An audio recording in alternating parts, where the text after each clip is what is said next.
So let's start with the Kharkov player. This peninsula with the humans on it with their castle here is simply unacceptable. So we're going to eradicate it in a couple of turns. So for the Kharkov player, we want to overrun this peninsula, and it's very easy to do that from the starting setup. And once we've got the humans off this peninsula, it's very hard for them to come back. So let's look at how we achieve it. We start by looking at the units furthest away that can move there quickly enough. So we move our dragon in, we move our monster in, and already we've got an advantage here in this battle. Let's move our catapult in against this infantryman and this fighter, because they're big units that can reach. So already we've overwhelmed their front line. We're probably going to win these battles, but we can move a few more models up that are in close enough range, some foot soldiers here. So now we've got a distinct advantage. But that's not all we can do.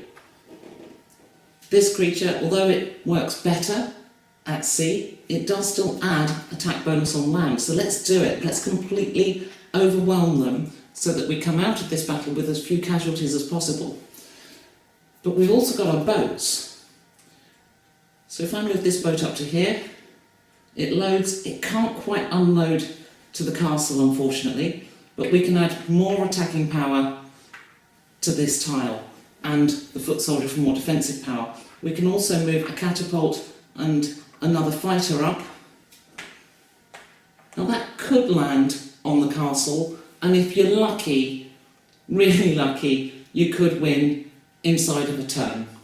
So, well, we'll try it. You might want to offload into here first and then deal with the castle next turn, or you can take the riskier strategy and try to do it in a turn.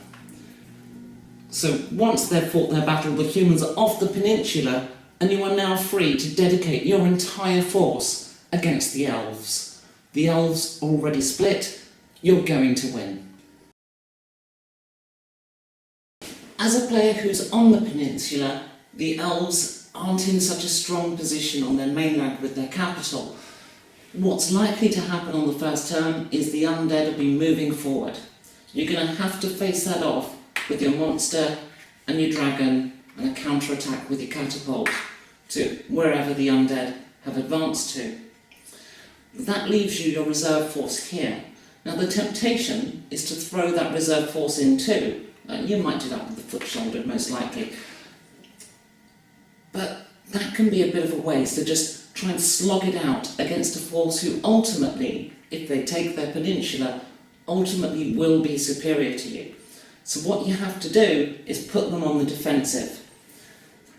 You've got 2 ships near your capital, so take one of them, load your fighter and your magic user. In the second turn, you want to force the undead to be rearguard action to defend themselves back here. By doing that, you will relieve your front line and give yourself the chance to fight off the onslaught that the undead player should be able to unleash on you if you don't force them on the defensive. If necessary, you can take 2 ships. You've got a catapult, and you've got a fighter already loaded on board. You can move that up too, and now you've got a formidable force. You can even accompany your warships with a storm elemental, just to make sure that's well defended from any possible counter-attack from whatever the undead have left. If you do use your navy to put the undead player on the defensive, that means you can't support these peninsulas or the island as strongly. Now, that means you're going to have to put reinforcement points into your peninsula to support whatever campaign you fight over here. It's just a bit of a slog, unfortunately, on this front. There are no quick wins, especially as your catapult isn't particularly well placed. So what I would do is I would ensure that you can eliminate these 2 foot soldiers with a force strong enough to withstand the monster if it comes for you. And likewise, just put a foot soldier up on this monster so that, again, if the monster comes for you, you're in a stronger position. If you've secured this as your front line, you'll be in a better position to have your catapult in a more attacking position. But whatever you do, make sure your storm elemental gets rid of this boat. As the Orc player, you have 2 players encroaching on your peninsula, on your stronghold. You don't get a lot of terrain in your main landmass. And in fact, if you're playing no movement over dungeons, then this is actually, for you, it's like playing on 3 islands. Well, the good news is you can eradicate the large human force straight away without too much trouble. You may have lost one of these guys to the undead player if you came that way. Don't worry about it. Amass your force on a single tile, eradicate any large block of force you come across, turn by turn. You should have sufficient force to do that if you consolidate your force. Over here, we need to eradicate the human player. We can't get rid of the elven player terribly quickly. The castle there and the disposition of our forces make that impossible. So instead, we're going to get rid of the human player so that we're only fighting on one front. And that's easily done. Bring a dragon forward, bring a fighter forward, throw in some nearby foot soldiers, and if necessary, send the monster over here. That human player should not be there by turn 2. That's your land. Odds are these guys won't survive the first turn, but if they do, send them in as well. Why not?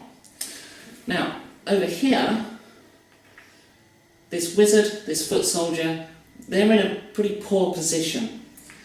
So if the elven player hasn't killed your boat, invade this island with your wizard, your catapult, and then just move your foot soldier up to the capital.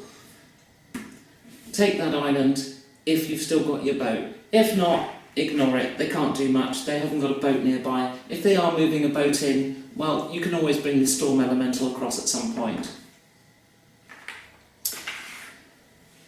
Over here, we have a clear advantage over the forces that are facing us.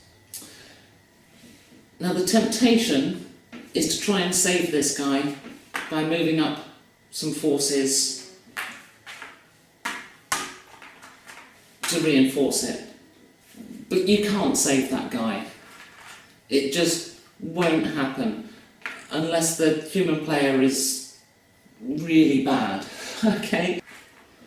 Now on the human flank, they're a little bit weak, so the temptation is to go rushing in, but then you're just going to be counter-attacked by a wizard and a catapult, so don't do that. Wait for them to come to you, reinforce on your first turn, because otherwise you'll lose on their move. An alternative is to actually pull back. Where did you go? Hang on. There we go. Just put these back. An alternative is to actually pull back to your castle. And again, we do the trick of getting a catapult on the boat and plonking it here. So what's the human player going to do now? He doesn't know if you're going to go there, there, or there. So odds are he'll maybe running forward for a quick victory point snatch, but then you'll just be able to easily take that back. So maybe he'll do this, but then you can attack here. You're going to cause pandemonium by being pushed to attack. Most likely is he'll attack with his navy. They won't get to you in a turn. They start over here, 1, 2. The only way he can get to you quickly is by using this single boat. So you take the storm elemental with you. Then he can't do that, or if he does, it's a huge risk. You've got a boat, a storm elemental, and a fighter against one boat. It's a fool's errand for him to do that. So, catapult and a fighter on a boat with the storm elemental in near a bay. You will get the human player utterly on the back foot. You've kicked them off the island, you've kicked them off the peninsula. Now you're able to focus on the elves. As the human player, by the time you get to move after everybody else has moved, odds are you've been royally screwed on every front on the board. So what do? If you still have holdings left on the central island, build a castle, get some reinforcements in. That's an opportunity for you to actually gain some land here. It's only likely to happen if the orcs haven't united and overrun you, but if you can do it, great, go for it. There's an opportunity. On the peninsula, the undead player, or a sensible undead player, will have eradicated you or left you so weak that any gold you pump into it now isn't likely to accomplish much. Could well just be a waste. But what you can try doing, if your castle still stands at the end of the first turn, and it probably will at the end of the first turn, you could try sending over some of your stronger units. You've got a monster here, you've got a fighter here, you can get them over in a boat and land them at the castle. You'll have lost these 2 front spaces. This will be Undead territory by now. If it isn't, then, well, make the most of it. It's time to run rampage through the back lines of the Undead. You've been gifted an opportunity by a weak player, so make the most of that if you've still got these spaces. But you're probably already fighting a battle to save the castle. This catapult's not much use to you. You're probably fighting defensively. What you can do, however, is look for some easy wins. You've got a Storm Elemental here that's well placed to move out and attack, to come around behind lines, to take this island. There's some opportunities here. This boat, you want to get back to your capital where most of your reinforcements are arriving and use these boats. Even consider buying another boat just so you've got some mobility, although they are quite expensive. Get this dragon down to fight the orcs. Odds are, usually the orc player will be using the dragon over here, near their capital, because their capital is effectively under siege from so many different fronts. So your dragon can have free reign at the start of the game. You might even be able to capture the castle. So send these guys down as well and try and move in on that castle. See if you can get it in an early victory. You probably won't. This guy here can be solved on turn 2 with a catapult. And that's pretty much it. To be honest, the human player is the weakest player in the game as the board sets up. You're already onto a loser just from the side that you chose, which is why my group decide the size by dice roll now. But it can be done, and you can have a strong game, especially if you're playing an alliance game, and if you get a good ally, you might well survive. As a game, Conquest of Nerath is about victory points, not about conquering capitals. That means that even the human player can win on victory points, even if they're strategically weak. But to do it, you have to work the victory point system. Cede territory that you can easily recapture. No matter what player you are, let people take unimportant territory if you can then easily recapture it. That means you and them will get victory point bonuses from that. But don't do it all against one player, because otherwise you'll be fighting that player for the win. Exchange victory points with one player at one point in the game, and then at another point in the game do it with someone else. Look for those opportunities, even if it seems disadvantageous to lose the territory. It's about gaining victory points. And yeah, absolutely, work the system for those points, because it's the points that determines who wins, not how much territory you control. So that brings us on to the gold, and what to spend it on. When we look at the board, every capital is within a turn or two of at least one dungeon. The Undead actually start right next to a dungeon, as does their other castle, which is a prime situation to be in. The Elves are a few spaces away on both of their castles. The Orc capital is within 2 spaces of 2 dungeons, and their other castle is only 2 spaces away from one of them as well. And the human player, forever getting fucked over, is 3 spaces away from 2 dungeons. That means there's treasure cards nearby, and the treasure cards are great, not just because they've got victory points, but the power some of these items have can fundamentally change the game. Some of the best ones are the things that enhance your fighters to have first attack like your wizards. Well, that's just made your wizards cheaper in effect, because your fighters then become wizards in effect. Another one is fighters being able to move over the sea. They turn into flying units. There are some really, really powerful advantages to be had by farming magic items. And I do mean the word farming. So in the standard game as written, when you first go into a dungeon, there's one creature in there, and it might be a powerful creature. In this case, a Dryder rolls a d10 and a d8. In this case, a Troll rolls 2d8. Gives you a couple of extra gold as well, but needs 8 or more to hit. No, so yeah, they can be powerful creatures, but doesn't matter if you have first strike. So what you want is 2 or 3 wizards. 3 wizards will happily farm almost every dungeon, and you just occasionally have to replace a wizard. So, in your first turn, buy 2 wizards and send them to the nearest dungeon. And if you're playing the standard rules, where that dungeon later on just becomes 2 monster cards, well, in that case, just use 3 wizards. Again, they'll overcome that.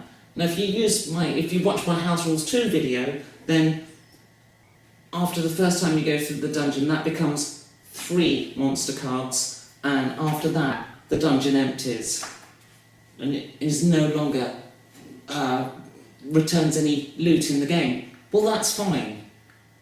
Get them on a boat or walk them to the next nearest. Just have 3 wizards that go around, or 4 wizards if they've got to go further afield and you want to do a couple of dungeons in one stint, and just constantly farm these items. Now, some people, when they play this game, they have a house rule that limits you to the models in the game. But if you're using stacks, send 2 groups of wizards off. Farm the dungeons. But the rules as written, you can just farm the dungeon next to you. It doesn't matter that there's 2 monster cards in there. 3 wizards will 9 times out of 10 overcome them. Sometimes they take a fatality and you have to replace the wizard.